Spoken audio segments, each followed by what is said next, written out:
Marcus Sterling stood in the marble foyer of Sterling Industries, the empire his father built, watching through floor-to-ceiling windows as his wife Elena and her frail mother trudged through the blizzard, their silhouettes disappearing into the swirling snow he'd just forced them into.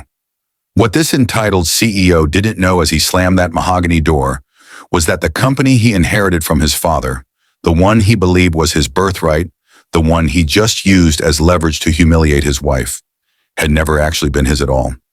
5 years earlier, when Marcus's father lay dying, he'd made a choice that would change everything.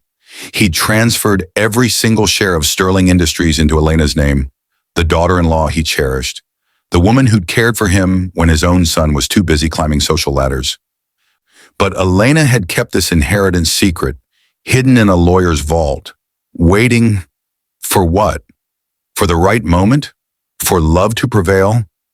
As Marcus poured himself a victory scotch in his father's old office, he had no idea that the woman freezing in that December storm held the power to destroy him with a single signature. What had his father seen in Elena that made him trust her with his entire legacy? Why had Elena endured years of Marcus's cruelty while sitting on the keys to his kingdom? And what would she do now that he'd pushed her and her dying mother out into the snow like they were nothing?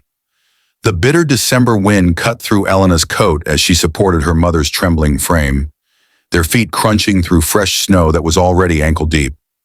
Behind them, the Sterling mansion blazed with warm light, a fortress of wealth and privilege that had once been her home.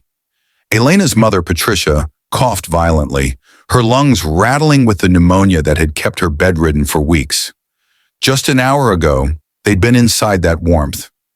Just an hour ago, Marcus had been a different kind of cruel. Elena remembered the exact moment everything shattered. She'd been in the kitchen preparing her mother's medication when Marcus walked in with Vivian Blackwell draped on his arm like an expensive accessory. Vivian, his executive assistant, his mistress for the past 18 months, though Elena had known for far longer. The woman was everything Elena wasn't, tall, angular, with the kind of sharp beauty that cut rather than comforted. Where Elena's body had grown soft and round over their 10-year marriage, where her curves spoke of comfort food eaten alone while Marcus worked late, Vivian was all hard edges and discipline. Marcus had looked at Elena with something worse than hatred. He'd looked at her with disgust. The papers he'd thrown on the counter were divorce documents, already signed on his end, already processed through his family's lawyers.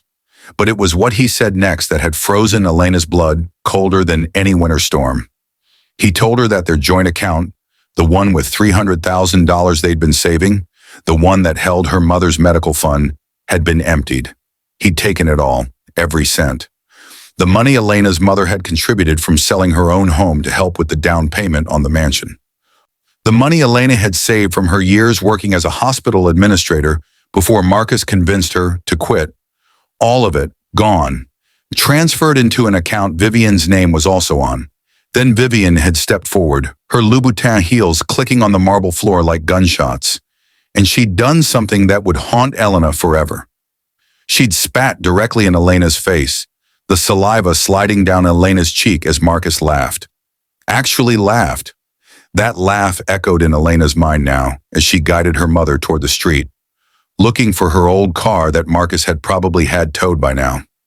That laugh was the sound of 10 years dissolving, of promises made in a small chapel where Marcus's father had cried tears of joy, of nights when Elena had believed love could survive anything. She'd been wrong. Marcus had never loved her. His father had tried to warn her in those final days when Elena had sat by the old man's bedside, reading to him, helping him eat, being the daughter he'd always wanted. Thomas Sterling had been more of a father to Elena than her own had ever been. Her biological father had abandoned Patricia when Elena was 7, leaving them in a 2-bedroom apartment in Newark with nothing but debt and broken promises.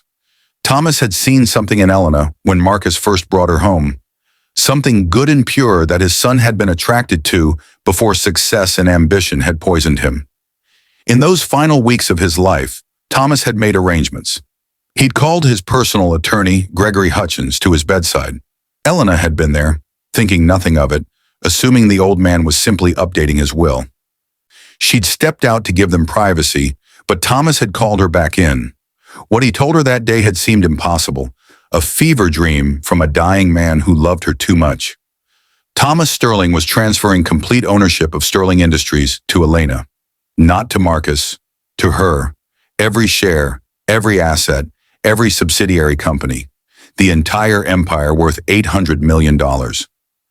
Elena had refused at first, her hands shaking as she tried to push the papers away. This was Marcus's inheritance, his birthright, the company his father had built from nothing.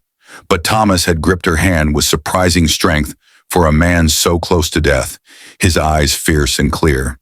He told her that Marcus had become someone he didn't recognize, someone who valued money over people, power over principle. Thomas had seen the way his son treated Elena, the dismissive comments, the way Marcus would mock her weight at family dinners, the way he'd started coming home smelling of perfume that wasn't hers. Thomas had hired a private investigator and knew about Vivian. He knew his son was planning to leave Elena eventually, once he had his hands on the company.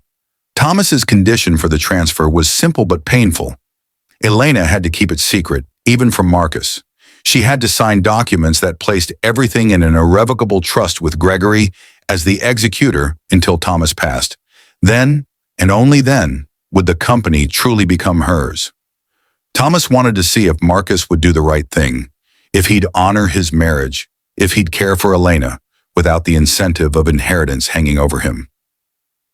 It was a test Marcus didn't know he was taking, and he'd failed spectacularly. Now, 5 years after Thomas's death, 5 years of Elena watching Marcus run a company he thought was his, 5 years of keeping this devastating secret while her husband grew more distant and cruel. The truth was sitting in Gregory Hutchins' office like a loaded gun. Elena's mother stumbled, her knees buckling as another coughing fit seized her. Elena caught her, feeling how light Patricia had become, how the cancer treatment had stolen her strength. They needed to get inside somewhere warm. Elena pulled out her phone with numb fingers and dialed the only number she knew would answer. Gregory picked up on the first ring, his voice urgent because he'd been expecting this call for months now, watching Marcus's behavior deteriorate, waiting for Elena to finally say enough. When Elena told him what had happened, where they were, Gregory's response was immediate. He'd send a car, he'd arrange a hotel suite, and tomorrow they'd arrange something else entirely. The black Mercedes arrived within 15 minutes, sent by Gregory from his personal service. The driver helped Elena get Patricia into the warm interior, wrapping them both in blankets he kept in the trunk. Elena watched through the rear window as the Sterling mansion grew smaller, disappearing into the snow and darkness. She'd lived there for 8 years, had tried to make it a home, had filled it with fresh flowers every week and cooked meals that Marcus rarely came home to eat. She'd gained 60 pounds in that house, each pound a layer of protection against the loneliness. Each midnight snack a substitute for the affection her husband no longer provided. Vivian had started at Sterling Industries 3 years ago, hired by Marcus personally after meeting her at some corporate function. Elena remembered the day Marcus brought Vivian home for dinner, introducing her as his new executive assistant, the woman who'd helped take the company to the next level. Elena had cooked her grandmother's recipe for chicken parmesan, had set the table with their wedding china, had tried to be welcoming. Vivian had barely touched the food, making comments about carbs and calories, her eyes sweeping over Elena's body with barely concealed contempt. That was when Marcus had started the jokes. Little comments about Elena's portions, about how she'd let herself go, about how she used to care about her appearance. Vivian would laugh, a tinkling sound like breaking glass, and Marcus would bask in her attention. Elena had tried everything to save the marriage. She'd joined a gym, lasted 3 weeks before the humiliation of being the largest person in every class became too much.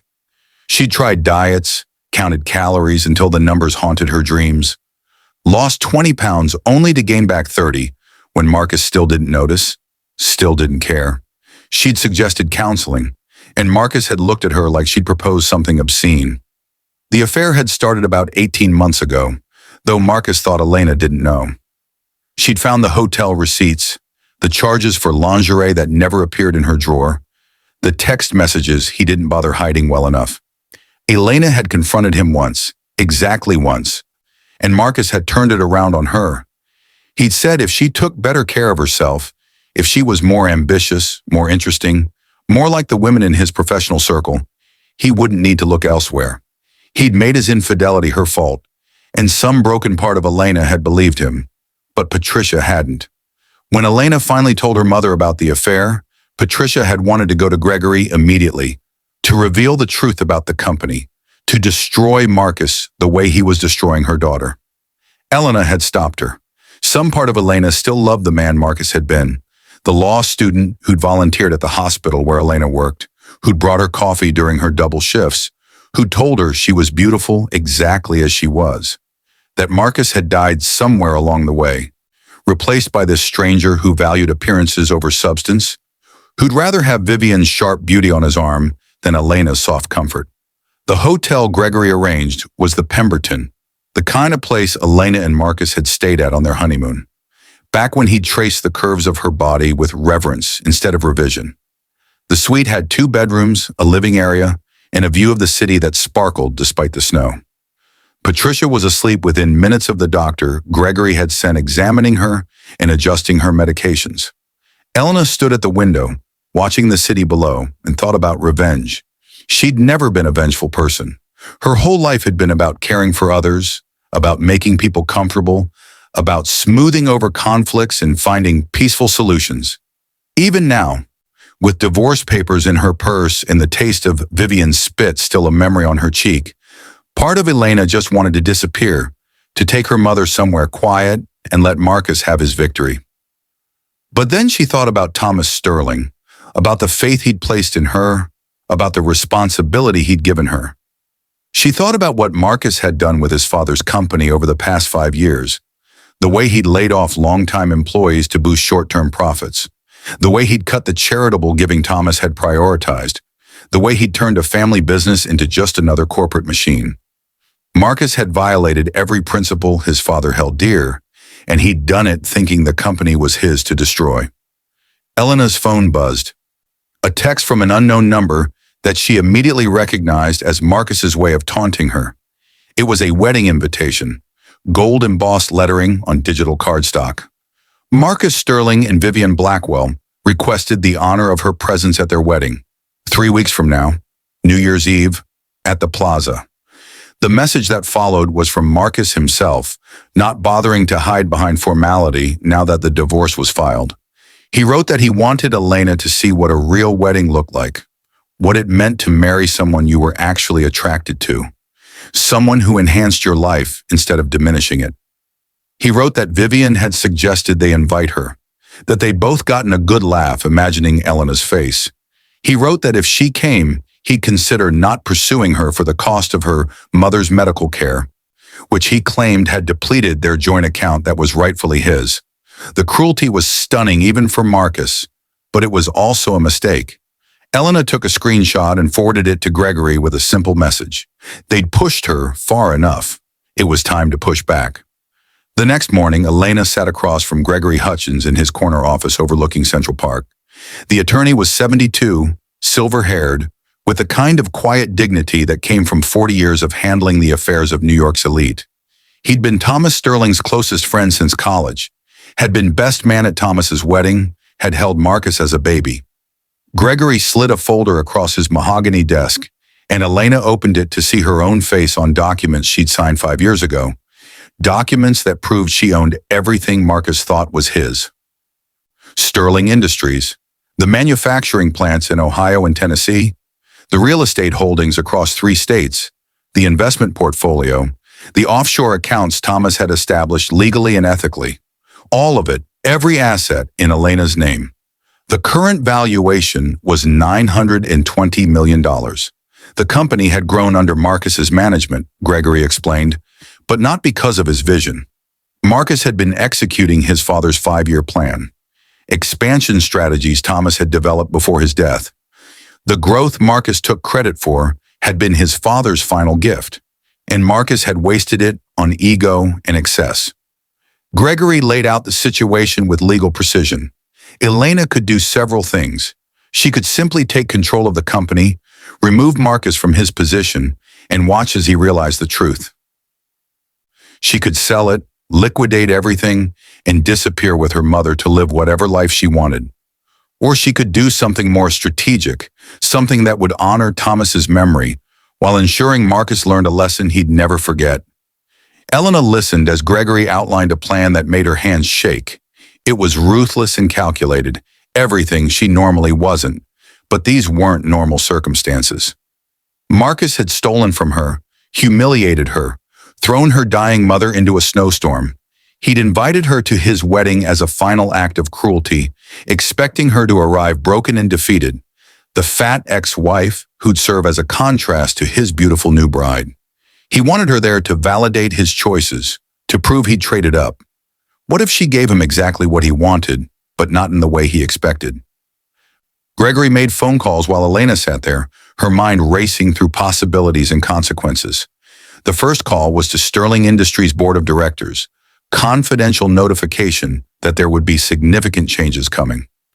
The second was to Marcus's corporate attorney, a letter delivered electronically outlining Elena's ownership and demanding a full financial audit before any transition of power.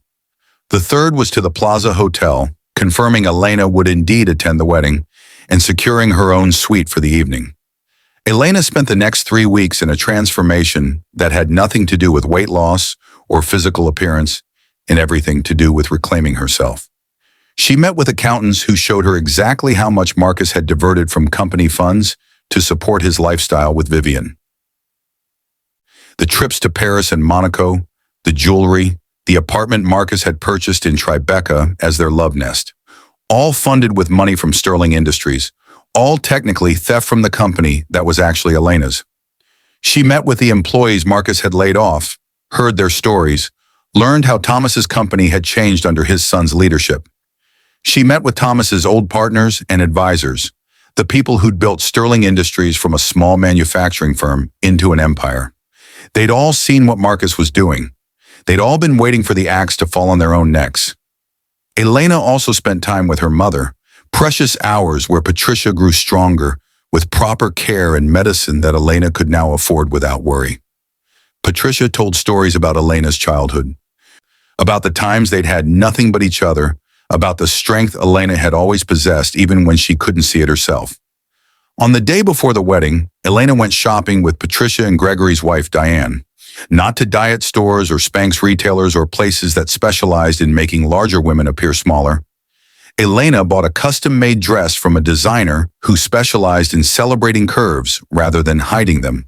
It was midnight blue, the color of the winter sky, with silver threading that caught the light like stars. It fit her perfectly, designed for her body as it actually was. And when Elena looked in the mirror, she saw herself clearly for the first time in years. She wasn't the problem. She'd never been the problem. Marcus was the problem. His cruelty, his shallowness, his inability to see value in anything that couldn't be quantified or displayed.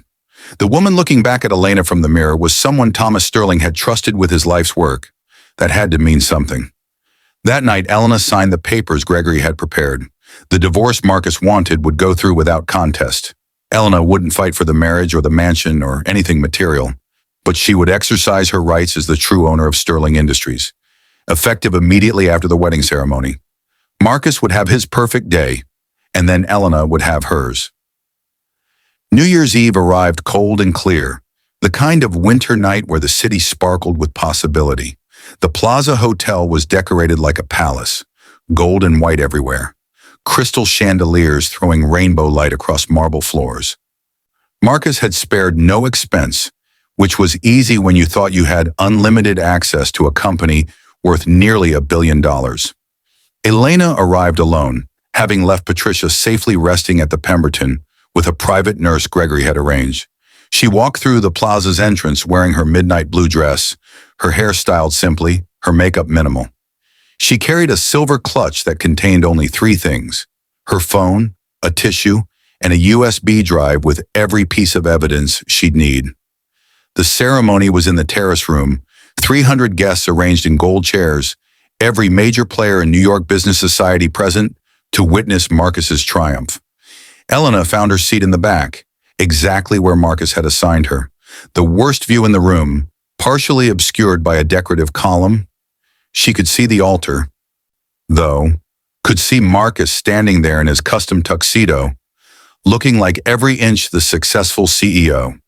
Vivian appeared like an apparition, walking down the aisle in a dress that probably cost more than most people's cars. She was beautiful, objectively, the kind of beauty magazines sold and men coveted. Skeletal, thin, angular, dramatic. Her dress was so tight Elena wondered how she could breathe, so revealing that several older guests gasped. Vivian's smile was pure victory as she passed Elena's partially hidden seat. She'd won. She'd taken another woman's husband, her money, her life. She was marrying wealth and power and prestige. Elena watched the ceremony with strange detachment, listening to vows Marcus had once spoken to her. Watching him slide a ring onto Vivian's finger that looked suspiciously similar to the one Elena had returned via Gregory's office. The officiant pronounced them husband and wife. Marcus kissed Vivian with theatrical passion, dipping her back like a movie scene. The crowd applauded. Music swelled, and Elena stood up. She didn't do anything dramatic, didn't shout or make a scene. She simply stood and began walking toward the exit, planning to slip away before the reception. But Marcus saw her. He'd been scanning the crowd for her reaction, wanting to see her pain. When their eyes met across the glittering room, his face split into a grin of such cruelty that several people near him looked uncomfortable. He grabbed a microphone from the bandleader, his voice booming across the terrace room. He called Elena's name, told everyone to look at his ex-wife, the woman he'd traded in for an upgrade. He made jokes about the differences between Vivian's body and Elena's, jokes that landed with uncomfortable laughter from guests who didn't know where to look.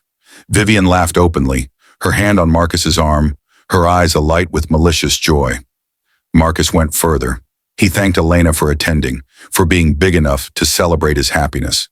The pun was intentional, and the laughter it generated was uglier now. He said that some people were meant to be alone, that Elena should use this as motivation to better herself, to maybe find someone who'd settle for what she'd become. The cruelty escalated. Marcus told the story of the night he'd made Elena leave, embellishing it, making himself sound justified and reasonable. He talked about the joint account, spinning it as money he'd earned that Elena had been leeching from. He painted himself as the victim who'd finally escaped a loveless marriage to a woman who'd let herself go. Elena let him talk. She stood there, centered in the aisle, 300 pairs of eyes on her, and she let Marcus reveal exactly who he was to everyone who mattered in his professional world. When he finally finished his monologue, breathing hard from laughter and champagne, he looked at Elena expectantly, waiting for her to cry or run or give him the satisfaction of her pain. Instead, Elena smiled. It wasn't a big smile, wasn't theatrical, just a small, knowing curve of her lips. Then she turned to leave for real, but she didn't make it to the door before Gregory Hutchins entered the terrace room, followed by 6 other people. 2 were the co-chairs of Sterling Industries Board of Directors. 2 were federal investigators Gregory had been liaising with regarding Marcus's financial improprieties. 2 were security personnel who worked directly for the plaza. The room fell silent as Gregory walked to the front, his face grave. He approached the microphone Marcus still held, and Marcus's confusion was evident. Gregory took the microphone with the authority of someone who'd been pulling strings in New York for 40 years. He apologized for the interruption, but said there was urgent business that couldn't wait. Then Gregory explained in clear and devastating detail that Marcus Sterling was not the owner of Sterling Industries. He never had been. The company had been transferred to Elena Sterling 5 years ago by Thomas Sterling himself, a transfer that was legal, binding, and irrevocable. Every asset Marcus thought was his actually belonged to the woman he'd just humiliated in front of New York's elite. The terrace room erupted into chaos, voices overlapping, guests standing and craning to see better. Marcus's face went through a spectrum of emotions so quickly it was almost cartoonish. Confusion, disbelief, anger, panic, and finally a kind of gray understanding that drained the color from his face. Vivian's reaction was sharper, immediate. She grabbed Marcus's arm, her perfectly manicured nails digging into his tuxedo sleeve, demanding to know what was happening, insisting this had to be a mistake. But Gregory wasn't finished. He explained how Thomas Sterling had watched his son's character deteriorate in the years before his death, had seen Marcus's treatment of Elena, had known about the early signs of Marcus's affair. Thomas had made a choice to protect his company and the people who depended on it by placing it in the hands of someone he trusted, his daughter-in-law. Marcus found his voice finally, shouting that this was impossible, that his father would never do that Elena was lying. But Gregory had documentation, displayed now on the large screens that had been set up for the wedding video. Articles of transfer, Thomas Sterling's signature, Elena's signature. Dates showing this had happened 5 years ago, months before Thomas's death.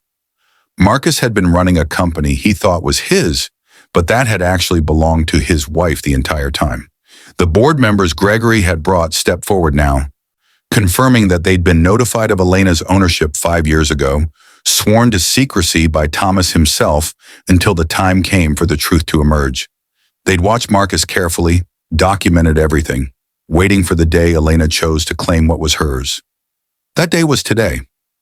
Gregory continued with the precision of a surgeon making careful cuts. He detailed Marcus's financial improprieties, the company money used for personal expenses, the funds diverted to purchase the Tribeca apartment for Vivian, the trips and jewelry and lifestyle all funded by Sterling Industries. Because the company belonged to Elena, and because Marcus had never disclosed his personal use of these funds, every expenditure was technically embezzlement. The federal investigators stepped forward, introducing themselves, explaining they'd been building a case based on the evidence Elena had provided through Gregory. Marcus was looking at serious charges, potential prison time, absolute financial ruin. But that wasn't the worst part. Gregory explained that Elena, as the owner of Sterling Industries, had made several decisions effective immediately. Marcus was terminated from his position, security escorted from the premises, all access revoked. His company credit cards were canceled. His company car was being repossessed. The corporate apartment he'd been living in with Vivian was no longer available. Every benefit Marcus had enjoyed was gone in an instant. Vivian's face had gone pale, her angular beauty taking on a skeletal quality as the reality sank in. She'd married a man she thought was worth hundreds of millions of dollars. Instead, she'd married a man who was not only broke, but criminally liable for embezzlement. The prenuptial agreement Vivian had insisted on, the one that protected her assets in case of divorce, was suddenly irrelevant because Marcus had no assets to claim. Elena watched this unfold from her position in the aisle, feeling nothing like the triumph she'd expected. Instead, there was just a hollow sadness for the waste of it all, for the man Marcus could have been if he'd held on to the values his father tried to instill. Gregory yielded the microphone to one of the board members, who announced that Sterling Industries would be undergoing immediate restructuring under Elena's direct leadership. The employees Marcus had laid off would be contacted about potential reinstatement. The charitable programs Thomas had established would be restored. The company would return to the principles that had made it successful in the first place. Marcus tried to speak, stumbling toward the microphone, but his voice came out as a croak. He looked at Elena, really looked at her for the first time in years, and she could see him trying to process how the woman he'd dismissed and discarded had been holding all the power the entire time. He asked why. Why had she kept it secret? Why had she let him believe the company was his? Why had she endured his cruelty when she could have destroyed him at any moment? Elena took the microphone that Gregory offered her, feeling its weight in her hand. The 300 guests fell silent, waiting. She looked at Marcus, at the man who'd promised to love her through everything, who'd thrown her and her dying mother into a snowstorm, who'd invited her here tonight for the sole purpose of humiliation. She spoke softly, but the microphone carried her words to every corner of the terrace room. She told Marcus that his father had loved him, had hoped until the very end that Marcus would find his way back to being a good man. Thomas had created this situation not to punish Marcus, but to test him, to see if he could be trusted with power when he thought no one was watching. Marcus had failed that test completely. Elena had kept the secret because she'd loved Marcus once, because she'd hoped he might change, because some part of her had wanted to believe the man she'd married was still in there somewhere. She'd watched him run the company for 5 years, waiting for signs of the person Thomas had believed his son could become. Instead, Marcus had proven exactly why Thomas had been right to protect his legacy by placing it in someone else's hands. Then Elena said something that clearly shocked everyone, including Gregory. She announced that she wouldn't be pressing charges for embezzlement. Marcus had taken approximately $2 million from the company for personal use, but Elena was willing to classify it as severance pay for his 5 years of management service.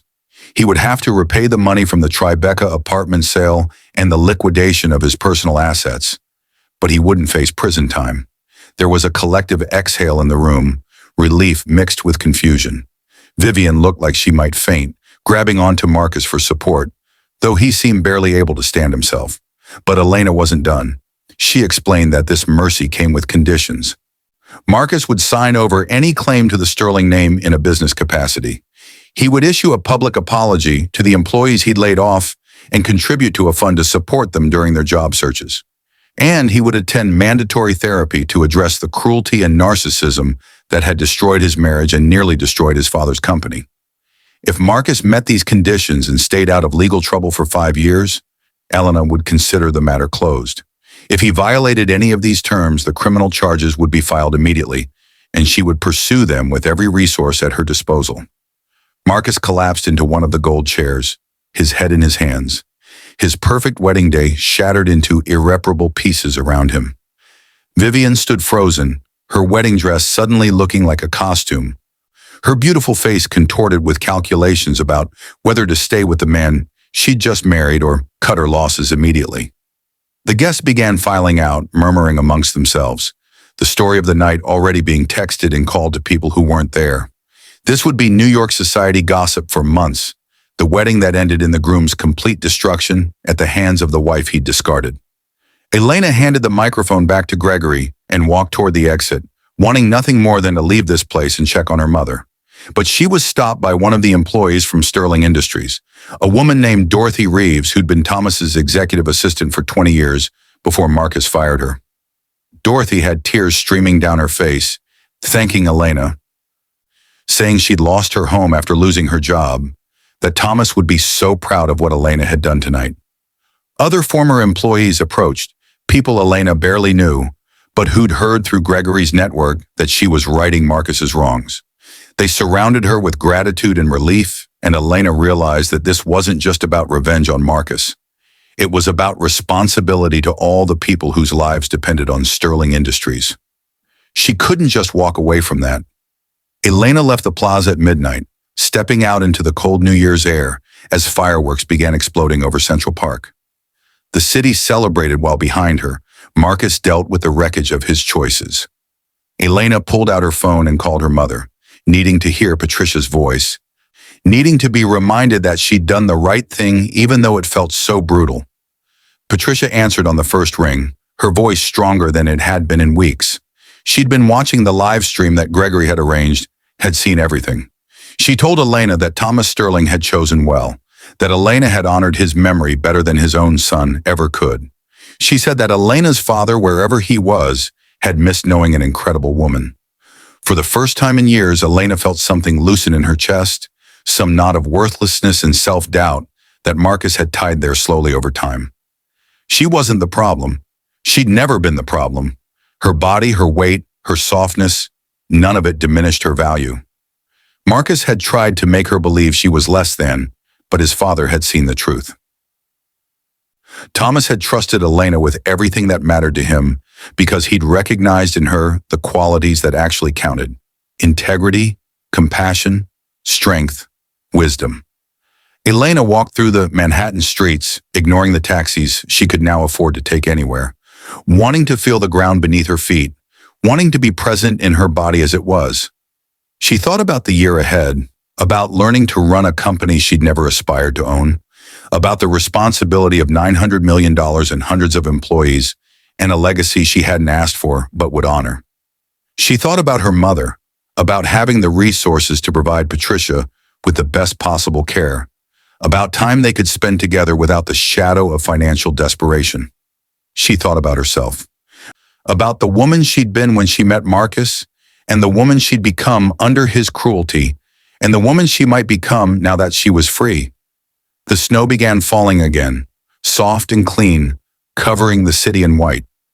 Elena caught a snowflake on her palm and watched it melt, temporary but beautiful. She thought about Marcus and Vivian back at the plaza, dealing with the disaster of their wedding night, and she felt something unexpected. Not quite pity, but a kind of sad understanding that they'd created their own prison, that the values they'd chased had led them to this moment of spectacular failure. Vivian had married Marcus for his money and status, and now had neither. Marcus had sacrificed everything real for the appearance of success, and now had nothing but appearance. They deserved each other in the cruelest sense. Elena's phone buzzed with a text from Gregory. The board wanted to meet tomorrow to discuss transition plans. The media was calling for comment. The business world wanted to know Elena's vision for Sterling Industries. It was overwhelming, the weight of it all. But Elena had carried heavy things before. She'd carried her mother's hopes when they had nothing. She'd carried Marcus's cruelty for years. She'd carried the secret of Thomas's trust, even when revealing it might have saved her from pain. She could carry this too. Tomorrow she would be Elena Sterling, CEO of Sterling Industries, a woman thrust into power she'd never sought. But tonight, she was just Elena, walking through the snow, feeling the cold air on her face, alive and free and finally able to breathe. The transition happened faster than anyone expected, though Gregory had been planning it for weeks once Elena made her decision.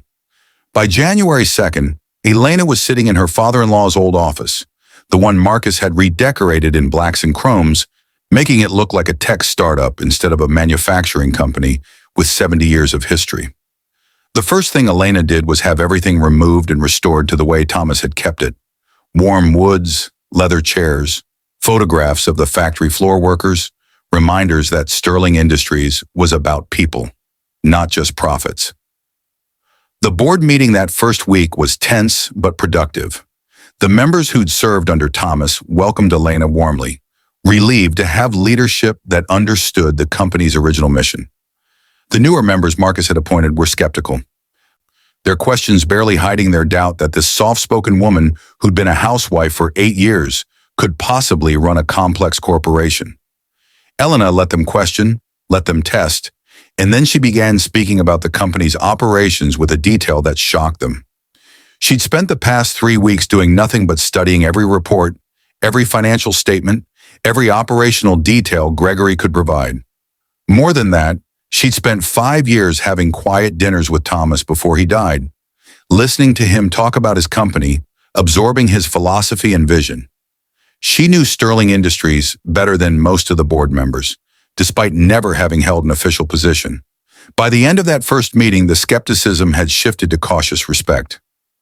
Elena outlined her immediate priorities, reinstating the wrongfully terminated employees, auditing all of Marcus's financial decisions, restoring the charitable programs, and conducting a comprehensive review of working conditions across all facilities. She spoke about her father-in-law's vision of stakeholder capitalism, where the company's success was measured not just in profits, but in the well-being of everyone it touched. One board member, a venture capitalist Marcus had brought in, argued that this approach was outdated and unprofitable. Elena looked at him calmly and reminded him that under Thomas's leadership, Sterling Industries had grown from a single factory to a multi-state operation with loyal employees and sustainable growth. Under Marcus's slash-and-burn approach, short-term profits had spiked, but employee turnover had tripled, workplace accidents had increased, and customer satisfaction had declined. The numbers didn't lie. Thomas's way worked better. The venture capitalist resigned at the end of the meeting. Elena didn't try to stop him. Meanwhile, Marcus's unraveling continued in spectacular fashion. The gossip columns had picked up the wedding disaster story, and it spread through social media like wildfire.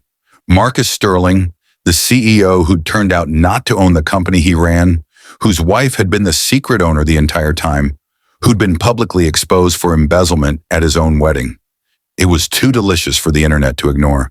Vivian filed for annulment 3 days after the wedding, claiming fraud. Marcus had presented himself as wealthy when he was actually broke and facing potential criminal charges. Her attorney argued the marriage had been based on false pretenses. Marcus didn't fight it. He'd moved into a studio apartment in Queens, his corporate life destroyed, his social standing obliterated, his new marriage over before it started. He'd tried calling Elena repeatedly, leaving voicemails that evolved from angry to desperate to something approaching regret. Elena didn't answer or return the calls, but she did listen to them, hearing the disintegration of a man who'd built his identity on illusions. Gregory kept Elena updated on Marcus's compliance with her conditions. Marcus had sold the Tribeca apartment, though at a loss in the current market. He'd liquidated his personal assets, which weren't as substantial as he'd pretended. The watch collection, the art, the vintage car, all of it went to repay what he'd stolen from Sterling Industries. He'd issued a public apology to the laid-off employees, though it was clearly written by attorneys and lacked genuine feeling. And he'd started therapy, though Gregory's sources suggested Marcus spent most sessions complaining about Elena rather than examining his own behavior. Elena focused on the company and deliberately pushed Marcus from her thoughts. There was too much work to do, too many people depending on her, to waste energy on the man who'd tried to destroy her. She moved her mother into a beautiful assisted living facility that specialized in cancer care, somewhere Patricia could have round-the-clock medical attention, but also independence and dignity. Patricia thrived there, her strength returning as the pneumonia cleared, and her cancer treatment continued under excellent doctors. Elena visited every evening, sharing stories about her day, learning from her mother's wisdom. Patricia had survived poverty, abandonment, and single motherhood. She knew about resilience in ways Elena was only beginning to understand. One evening in late January, Elena was working late at the office when Dorothy Reeves knocked on her open door. The woman Marcus had fired had been reinstated as executive assistant, and she'd become Elena's right hand in navigating the corporate culture. Dorothy held a folder that she set on Elena's desk with obvious reluctance, saying Elena needed to see what was inside, but warning her it wasn't pleasant. The folder contained a dossier that Marcus had apparently been compiling on Elena during their marriage. Pages of documentation about her weight gain, printed screenshots of diet websites he thought she should visit, photos he'd taken of her without her knowledge that highlighted her body in unflattering ways. There were notes about her eating habits, her clothing choices, her social interactions. It was a catalog of cruelty, evidence of how much mental energy Marcus had devoted to finding Elena inadequate. There were also drafts of the divorce papers, dated from 2 years ago, showing Marcus had been planning this for much longer than Elena realized. He'd been methodical in his destruction of their marriage, calculating in his cruelty. But the most devastating item in the folder was a letter Marcus had written but never sent, addressed to his father during Thomas's final illness. In it, Marcus complained about being forced to stay married to Elena to secure his inheritance, about how his father's affection for her was forcing Marcus to maintain a charade. He wrote about Vivian, about how she was everything a successful man deserved, about his plans to divorce Elena the moment Thomas died, and the company was securely his. Reading it, Elena understood finally that Thomas must have seen this letter, or one like it, must have known exactly how shallow his son had become. That's what had prompted the transfer of the company. Thomas hadn't been testing Marcus. He'd been protecting Elena and his legacy from someone he knew would betray both. Elena put the folder in her desk drawer, not sure what to feel about it. Anger seemed insufficient. Sadness seemed too generous. Mostly she felt a kind of tired relief that she'd escaped, that she'd never have to wonder if Marcus might change, because this evidence proved he'd been deliberately cruel for years. Dorothy apologized for bringing it, saying the folder had been found in Marcus's old desk during the office clean-out. Elena thanked her for the transparency, needing to know the full truth even when it hurt. That night, Elena couldn't sleep. She stood at the window of her new apartment, a modest 2-bedroom in a good neighborhood where Patricia could visit easily, and thought about the past decade of her life. She'd met Marcus at 28, married him at 29, spent 10 years trying to be enough for someone who'd decided she never would be. She was 39 now, starting over in ways she'd never imagined. The company was stabilizing under her leadership. The employees were responding well to the cultural changes she was implementing. The financial audits were revealing the extent of Marcus's mismanagement, but also showing paths forward. Sterling Industries would survive and eventually thrive. But Elena herself felt suspended between identities. She wasn't the hopeful young woman who'd married Marcus. She wasn't the diminished wife who'd accepted his cruelty. She wasn't even quite sure who she was as a CEO, as a woman of means, as someone whose choices now affected hundreds of lives. Her phone rang, an unknown number, at 2 in the morning. Elena almost didn't answer, but something made her pick up. It was Marcus calling from a phone she didn't recognize. His voice was hollow, defeated, nothing like the confident man who'd run her out of their home. He asked if they could talk, really talk, somewhere private. Elena's first instinct was to refuse, but curiosity won out. She agreed to meet him the next day at a coffee shop in Brooklyn, neutral territory, public enough to be safe but quiet enough for conversation. When Elena arrived the next afternoon, she barely recognized him. Marcus had lost weight, his expensive suit replaced by jeans and a sweater that looked cheap. The polish that had defined him was gone, revealing someone diminished and lost. They sat across from each other, coffee cooling between them, and Marcus talked for an hour while Elena mostly listened. He apologized, though the words felt rehearsed, therapeutic homework rather than genuine remorse. He tried to explain his behavior, talking about the pressure of living up to his father's legacy, the fear of being seen as inadequate, the way Vivian had made him feel powerful and desired in ways Elena supposedly hadn't. Elena stopped him there, her voice calm but firm. She told Marcus he didn't get to make her responsible for his choices, didn't get to blame his cruelty on her body or her personality or her failure to make him feel whatever he thought he should feel. Marcus had destroyed their marriage through his own selfishness and insecurity. That wasn't her burden to carry. Marcus looked like he might cry, a sight Elena had never seen in their 10 years together. He asked if she could ever forgive him. Elena considered the question seriously, looking at this broken man who'd once been her husband, her partner, the person she'd trusted with her heart. She told Marcus that forgiveness wasn't about him or for him. It was about her own peace, about not carrying anger that would poison her future. She could forgive Marcus for being weak and cruel, for choosing appearance over substance, for wasting what they'd had.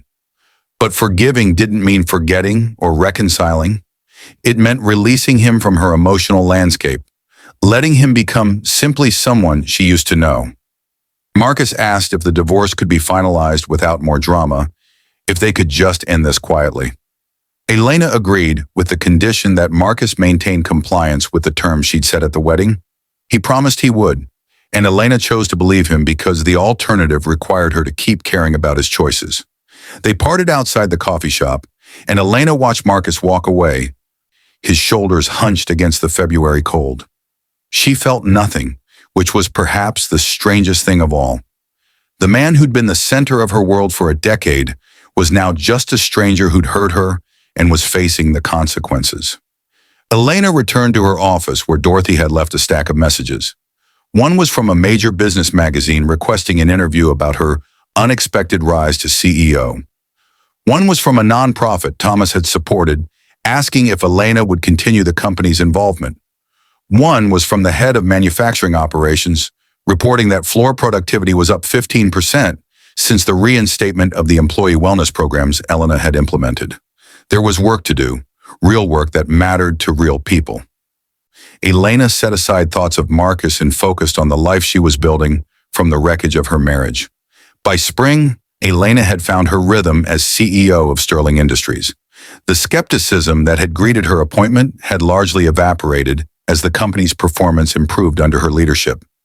She'd promoted several women and minorities to executive positions, bringing diversity to a leadership team that had been uniformly white and male under Marcus.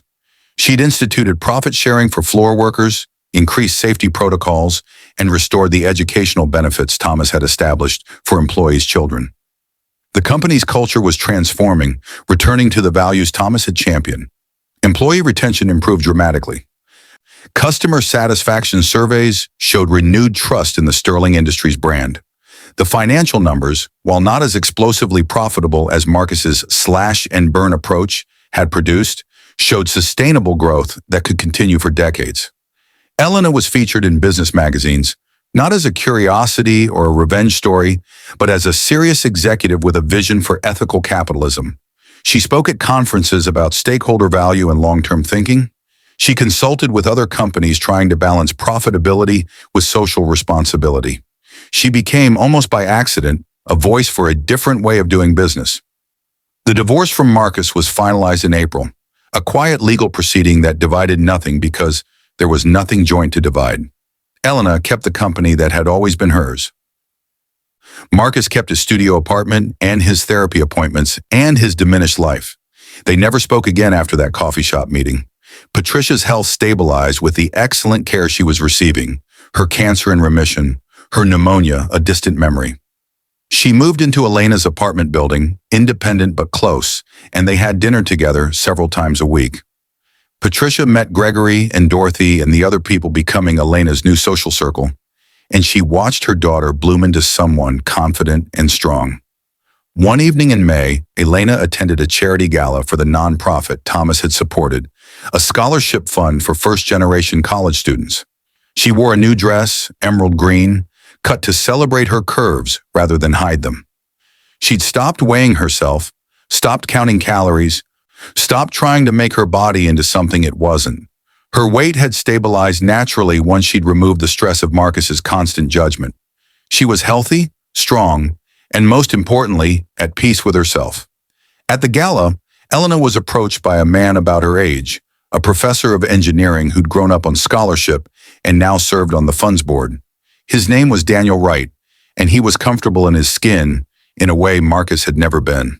They talked about education and opportunity and the importance of giving people chances they wouldn't otherwise have. Daniel asked if Elena might be interested in dinner sometime, not as a business contact, but as himself asking her as herself. Elena said yes, feeling something flutter in her chest that she'd forgotten was possible. Hope, maybe. Possibility. The idea that her life wasn't ending with her marriage but actually beginning. The dinner date led to another, then another. Daniel was everything Marcus hadn't been. Genuinely kind, interested in Elena's thoughts and opinions, comfortable with silence, appreciative of her body exactly as it was. He'd been married before too, divorced for 3 years from a woman who'd wanted different things. He understood loss and rebuilding. He moved slowly, letting Elena set the pace, never pushing for more than she was ready to give. By summer, they were officially together, though Elena was cautious about introducing him to her professional world. She'd been burned by mixing personal and business, and she was determined not to repeat Marcus's mistakes of bringing romantic partners into Sterling Industries. Daniel respected that. Maintaining his own career in life, meeting Elena as an equal rather than an accessory. Marcus, Elena heard through the gossip network, had moved to California, trying to restart his career far from New York's long memory. He'd found work at a mid-sized consulting firm, nothing like Sterling Industries, but enough to survive on. Vivian had married someone else, a hedge fund manager she'd met during her brief marriage to Marcus. Apparently, she'd learned nothing from the experience except to verify financial statements before committing. Elena didn't wish them ill, but she didn't wish them well either. They were simply people who'd passed through her life, leaving damage but also leaving lessons. The important thing was that they were gone, and Elena was free. In October, on the 5th anniversary of Thomas Sterling's death, Elena held a memorial service at the company's original factory in Pittsburgh. She invited every employee, current and former, and hundreds came to remember the man who'd built something meaningful. Elena spoke about Thomas's values, about his belief that business could be a force for good, about how he'd trusted her to carry those values forward. She talked about her own journey from hospital administrator to unexpected CEO, about the lessons she'd learned about strength and worth, and the difference between appearance and substance. After the service, an elderly woman approached Elena, introducing herself as Margaret Chen, one of the first employees Thomas had ever hired 70 years ago when he'd started with a single factory floor. Margaret had tears in her eyes as she told Elena that Thomas would be so proud, that he'd chosen exactly the right person to inherit his legacy. She said Thomas had talked about Elena constantly in his final months, had told Margaret that his daughter-in-law had a good heart and a strong spine, and that combination was rare and precious. Elena cried then, the first tears she'd shed since the night Marcus had pushed her into the snow. They were tears of grief for the father-in-law she'd loved, of relief that she'd honored his trust, of gratitude that she'd survived and come through to the other side. Margaret hugged her tightly, this tiny woman who'd known Thomas longer than anyone, and Elena felt Thomas's presence in that embrace, his approval, his love.